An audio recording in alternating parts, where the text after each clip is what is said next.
Hi everyone, so today I'm going to be doing the Anti-TBR tag, which was created by Nicole and her books. I'm also doing removing my nail polish, and I'm a bit tipsy, so I might be rambling a bit. Yeah. So the first question is, a popular book everyone loves that you have no interest in reading is Becoming by Michelle Obama for me. I hate everything that Michelle and Barack Obama stand for, and I don't even like seeing them pop up. And specifically, Barack Obama has been popping up a lot lately, trying to demobilize people, whatever. I think what just made me not want to read Becoming by Michelle Obama specifically was reading an article that I will try and find, probably not, by just speaking about the whole Jeremiah Wright thing. So Jeremiah Wright was a pastor, is a pastor who officiated Michelle and Barack wedding, and really helped them during like that whole campaign towards the presidency, I think. And Barack and Michelle kind of like threw them under the bus, and I think it said in that article that Michelle spoke a bit about that in her memoir. And yeah, and look, I hate Christianity and what that whole religion stands for, or any religion to be honest. And especially the harm that Christianity has caused me and countless people. So I tend not to get into it much, or read about it, or read anything to do with that. But I have a particular soft spot for black theologists, especially those who embody like a black radical framework, which I think Jeremiah Wright does. So just seeing that was not surprising, but like, ugh, still. So, and then number 2 is a classic book or author you don't have an interest in reading. This was really hard because I don't read classics, but I went with Frankenstein by Mary Shelley because I've just seen a lot of Tumblr discourse pop up about how the monster in Mary Shelley's book is like has complex thoughts and feelings, and in popular culture it's just like, oh, I'm a monster, I'm gonna eat or something, I don't know. And yeah, that's why I thought of it. I have no interest in this at all. I will never read it. And then number 3 is an author whose books you have no interest in reading, or a problematic author whose books you have no interest in reading. You can combine questions 3 and 3.2. I don't know which author is problematic, to be honest. I guess the person I'm about to mention is problematic in terms of the information. If she was found guilty, I don't know, because I don't research authors before I read a book, to be honest. But this author is Jackie Pamozo. Yeah, man, she's always involved in some scandal, I feel, or like cultivating some scandal. And my main issue is that my no interest in reading is the subject matter, because her most popular book, which is Bear the Blessed something, I don't know, Blessed's Game, I don't know. And I hate that subject matter about like blessies or blessers. I think that South Africans are really obsessed with transactional relationships or transactional sex, and usually it's mired by misogyny, and it's just annoying. And I mean, write about something else. I don't know. I just have no interest in reading about that at all. And then an author you have read a couple of books from and have decided the books are not for you. For me, that would be Adam Silvera. This is like a young adult author, and I don't read young adult books anymore because I just grew out of that genre.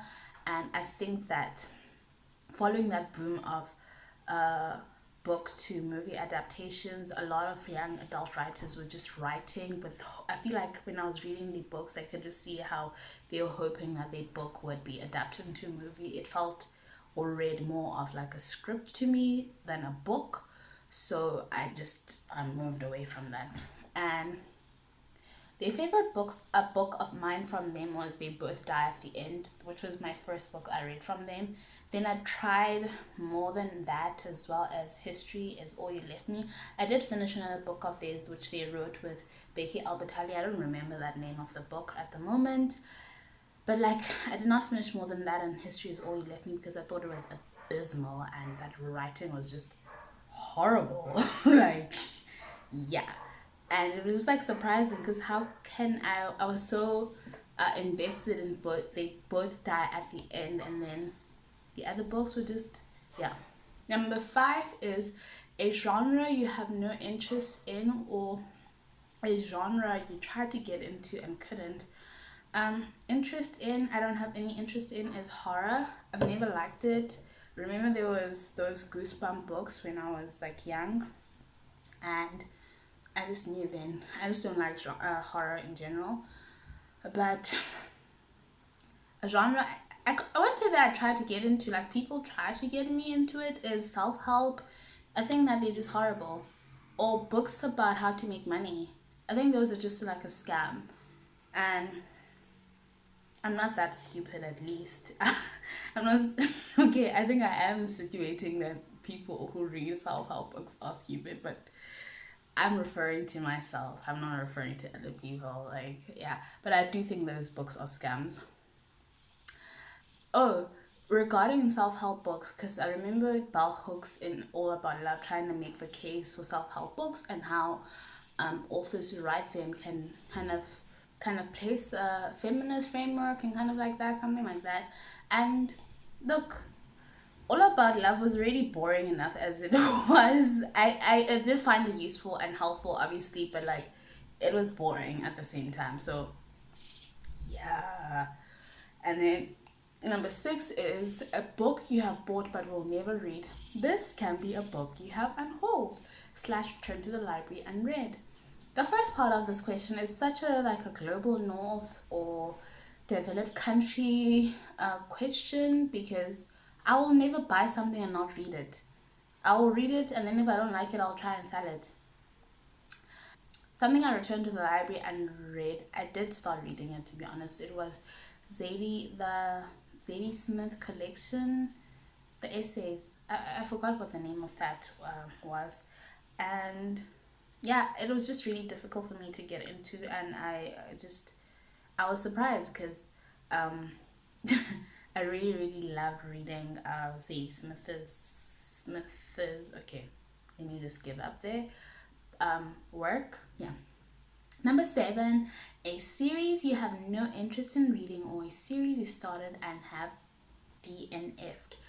That would be Children of Blood and Bone by Tomi Adeyemi. Yo, it's just Avatar: The Last Airbender, and then there's that whole falling in love, enemies to lovers trope, and too many people fall in love in young adult books. Like, dude, yeah, maybe I didn't have any experiences growing up, but like, come on, like, you are falling in love while someone is trying to kill you. Like, make it make sense. And on top of that, I just thought that I wasn't really moved by the story, to be honest. I thought I would be, because I'm really interested in the Orishas, and is it mythology then? Or, I don't think it's mythology because it's like a belief system. So a cultural or religious thing, I don't know. And I've been kind of learning and knew about that from like Cuban Orishas, which are obviously from Western Africa as well. So just like reading about that from like a Nigerian perspective. Obviously not in the book, it's not like Nigerian. And yeah, I had yeah. Also, I love the cover of that book, but I'm also bothered by the cover of that book, because a lot of fantasy or sci-fi books always have that dark-skinned woman with like blonde hair, or platinum or white hair, and then usually blue eyes, and it's like, is it not enough to just have black hair or black eyes or brown eyes? And I think it's just used to convey how interesting a character is, but like, I'm annoyed by that. Can we call it a trope? Whatever it is, I'm annoyed by that, and I'm not the only person. And then 8 is a new release you have no interest in reading. I don't know. It's not, I don't know, it's A Family's Affair by Sunyati, and it's not really because of the subject matter, because I read two Black Bookstagrammers account of the book or reviews, and they were just like complaining about how there's so many Black women who are suffering in the book, and it's just constant and everything like that. And I get being tired of that and not wanting to read that, but I also have like a problem with, I've seen this like happen too many times already with that whole Black trauma, Black women's trauma. We're tired of those kind of like media subject. Where can Black women or whatever Black people be happy?